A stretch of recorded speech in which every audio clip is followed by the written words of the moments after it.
भंडारा गोंदिया जिला वासियों के लिए खुश खबर है। अब आपका मनपसंद channel BS crime India news अब आपके केबल नेटवर्क पर, जी हां, अपने केबल नेटवर्क के एशियन चैनल नंबर 50 पर उपलब्ध है। BS क्राइम इंडिया न्यूज पर खेल, राजनीतिक, क्राइम, साहित्य व अन्य खबरें प्रकाशित की जाती है। हमारे साथ जुड़ने के लिए तथा हमारे चैनल में खबरें, विज्ञापन आदि के लिए संपर्क करें 8669151757 पर।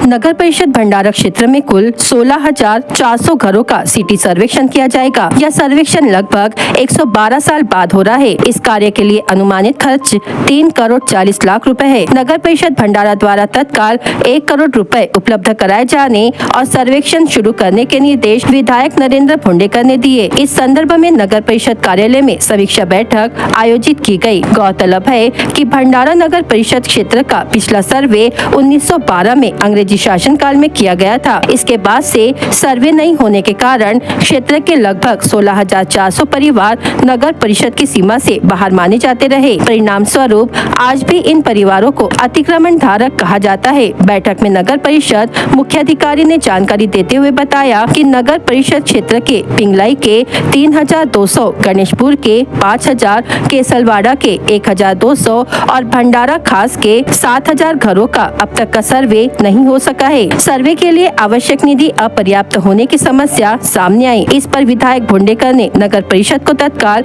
1 करोड़ रुपए जारी करने और शेष 2 करोड़ 40 लाख रुपए विशेष योजना से जुटाने का प्रस्ताव प्रस्तुत करने का निर्देश दिया। इस सर्वे के बाद लंबे समय से नजुल की जमीन पर बसे परिवारों को मालिकाना हक मिलने का मार्ग प्रशस्त होगा। साथ ही कई परिवारों को प्रधानमंत्री आवास योजना जैसी सरकारी योजनाओं का लाभ भी मिल सकेगा। बैठक में शिवसेना जिलाध्यक्ष अनिल गायधा ने लोकसभा संपर्क प्रमुख संजय कुंभलकर, दीपक गजभिये, राजेश चोपकर, पूर्व नगर सेवक नितिन धकाते, बंटी मिश्रा सहित नगर परिषद के सभी पदाधिकारी और विभाग प्रमुख उपस्थित रहे। बांध क्षेत्र में पिछले कुछ दिनों से हो रही लगातार बारिश के कारण भंडारा जिले के प्रमुख गोसेखुर्द बांध के 9 गेट जल स्तर नियंत्रित करने के लिए खोल दिए गए हैं। इन 9 गेटों से 0.50 मीटर की ऊंचाई तक पानी छोड़ा जा रहा है और 1,187.10 क्यूमेक्स की दर से पानी छोड़ा जा रहा है। धापेवाड़ा बांध के 9 गेट भी 0.20 मीटर तक खोल दिए गए हैं और यहाँ से 814.77 क्यूमेक्स पानी छोड़ा जा रहा है। वही पुजारी टोला बांध अपनी भंडारण क्षमता के अनुसार लगभग भर चुका है, लेकिन इसके सभी गेट बंद रखे गए हैं। बावनथड़ी बांध में इस समय लगभग आधा पानी बचा है और यहाँ भी गेट और डिस्चार्ज दोनों बंद है। संजय सरोवर का जलस्तर भी लगभग भर गया है, लेकिन उसके गेट बंद है और पानी नहीं निकल रहा है। गोसेखुर्द और धापेवाड़ा बांधों के गेट खोलकर पानी छोड़ा जा रहा है। कान्हा नदी का वर्तमान जल स्तर 243.49 मीटर दर्ज किया गया है, जो खतरे के निशान से नीचे है। रायगढ़ परिवार महाराष्ट्र में पुरातन गढ़, किलों और मठ, समाधि आदि के संरक्षण और रख रखाव के लिए सरकार का ध्यान आकर्षित करने के उद्देश्य से स्वच्छता अभियान चलाता रहता है। इसी कड़ी के तहत भंडारा शहर के पास मेंढा स्थित 800 वर्ष पुराने हेमाडपंथी गोसावी मठ में हाल ही में स्वच्छता अभियान चलाया गया। इस अभियान में युवक, युवतियों और वरिष्ठ नागरिकों ने भाग लिया। स्वच्छता अभियान के दौरान मठ की मूर्तियों को गंगा जल से स्नान कराकर दीपोत्सव और पूजा पाठ किया गया। इस समय किशोर गिरी ने बताया कि यह मठ 800 वर्ष पुराना है और इसमें 7 संतों के स्मारक है। मठ में विट्ठल, रुक्मिणी, भगवान विष्णु, शिव, बाला हनुमान और राखड़ी देवी की मूर्तियां है। महानुभाव पंथ के संस्थापक चक्रधर स्वामी ने गणेश जी की मूर्ति स्थापना के समय वर्ष 1130 में इस स्थान को भेंट दी थी। स्वच्छता अभियान शुभारंभ के अवसर पर इतिहासकार मोहम्मद सईद शेख, साहित्यकार राजू खवसकर, रायगढ़ के अध्यक्ष श्रीधर वडे, गोसाई मठ के ट्रस्टी और अध्यक्ष किशोर गिरी, नीलकंठ मंदुरकर, सेवक चंदन बटवे, मनोहर बादशाह, दीपक पिकल मुंडे, रवि सेलोकर सहित अन्य उपस्थित थे।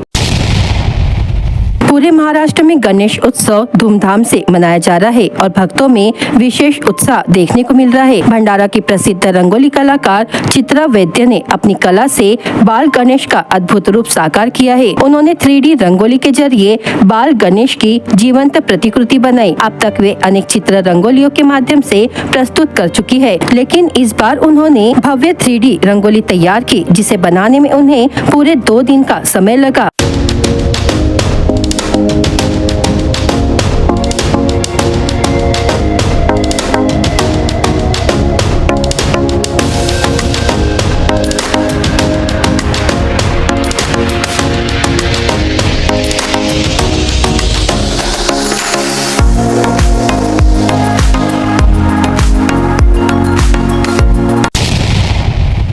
दो सितंबर 2025 को प्रतिबंधित सुगंधित तंबाकू के भंडार पर स्थानीय गुना शाखा पथक ने कार्रवाई करते हुए कुल 85,401 रुपए का माल जब्त किया। पुलिस स्टेशन तुमसर अंतर्गत आरोपी तुमसर निवासी हेमंत रामलाल भांडके उम्र 40 वर्ष को गिरफ्तार किया गया, जबकि तुमसर निवासी सचिन वासनिक उम्र 25 वर्ष फरार है। फिरियादी उप निरीक्षक पाटिल स्थानीय गुना शाखा भंडारा को गुप्त जानकारी मिलने पर तुमसर में छापा मारा गया। आरोपी हेमंत भांडके के पांठेले और घर की तलाशी लेने पर प्लास्टिक चुंगलियों में महाराष्ट्र राज्य में प्रतिबंधित विभिन्न कंपनियों का सुगंधित तंबाकू बरामद हुआ, जिसका मूल्य 85,401 रुपए आका गया। पूछताछ में आरोपी ने बताया कि यह माल आरोपी सचिन वासनिक ने सप्लाई किया था। इस आधार पर धारा 223, 275, 123, 3, 5 भारतीय न्याय संहिता के तहत मामला दर्ज किया गया। तो कार्रवाई पुलिस अधीक्षक नूरुल हसन, अपर पुलिस अधीक्षक नीलेश मोरे और पुलिस निरीक्षक चिंचोलकर के मार्गदर्शन में उप निरीक्षक पाटिल द्वारा की गई। आगे की जांच पुलिस स्टेशन तुमसर के अधिकारी कर रहे हैं।